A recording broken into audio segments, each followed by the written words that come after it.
News India 27 नव्या पिढीचं नवं माध्यम. नाशिक शहरातील जीवघेण्या खड्ड्यांविरोधात आणि रस्त्यांच्या दुरावस्थेविरोधात सामाजिक कार्यकर्ते साहेबराव दातीर यांनी अंबड MIDCतील एक्सलो पॉइंट येथील वाहतूक बेटावरच ठिय्या मांडत बेमुदत आंदोलन सुरू केले आहे. अपघातात मृत्युमुखी पडलेल्या उद्योजकाला श्रद्धांजली अर्पण करत त्यांनी प्रशासन, लोकप्रतिनिधी आणि ठेकेदारांविरोधात संताप व्यक्त केला. अलीकडेच खड्ड्यामुळे झालेल्या अपघातात एका उद्योजकाचा मृत्यू झाला.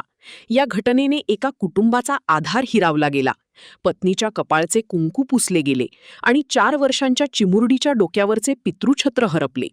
मात्र एवढे गंभीर प्रकार घडूनही प्रशासन केवळ आश्वासनांची खैरात करत असल्याचा आरोप दातीर यांनी केला. कर भरायला 1 दिवस उशीर झाला तर प्रशासन कारवाईसाठी धावते.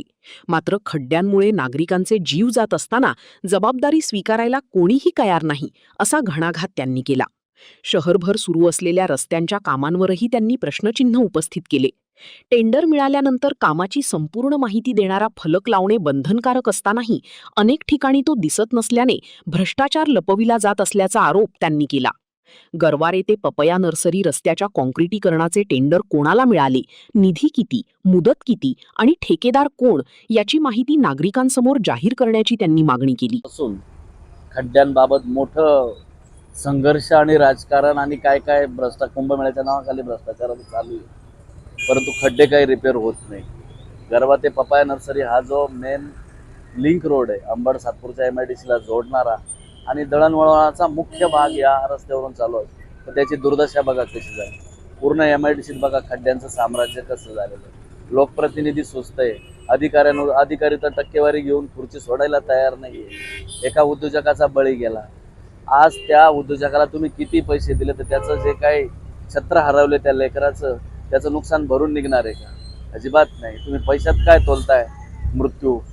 अरे ज्या पद्धतीनं तुम्ही या नाशिकचं खड्ड्यांवर असं कधीच नव्हतं चांगलं, एवढं नाशिक कधीच नव्हतं. फक्त मी प्रशासनाला एवढंच सांगतो की तुम्ही जर आता सुधारले नाही आणि या खड्ड्यांची भूमिका, रस्ता वाहतुकीची सुरक्षा याबाबत जर योग्य निर्णय घेतला नाही आणि पुन्हा परत जर या भागात खड्ड्यांमुळे जर बळी गेला तर त्याचा अंत्यविधी लोकप्रतिनिधीच्या घरासमोर आणि त्याचा दशक्रियाविधी हा राजीव गांधी भवनच्या गेटवर करण्यात येईल, याची गांभीर्याने नोंद घ्या. दातीर यांनी प्रशासनाला 8 दिवसांचा अल्टिमेटम देत या कालावधीत खड्ड्यांचा प्रश्न निकाली न काढल्यास आणि पुन्हा एखाद्या नागरिकाचा जीव गेल्यास संबंधित मृत व्यक्तीचा अंत्यसंस्कार लोकप्रतिनिधींच्या घरासमोर आणि दशक्रियाविधी राजीव गांधी भवन, महापालिका मुख्यालय समोर करण्याचा इशारा दिला.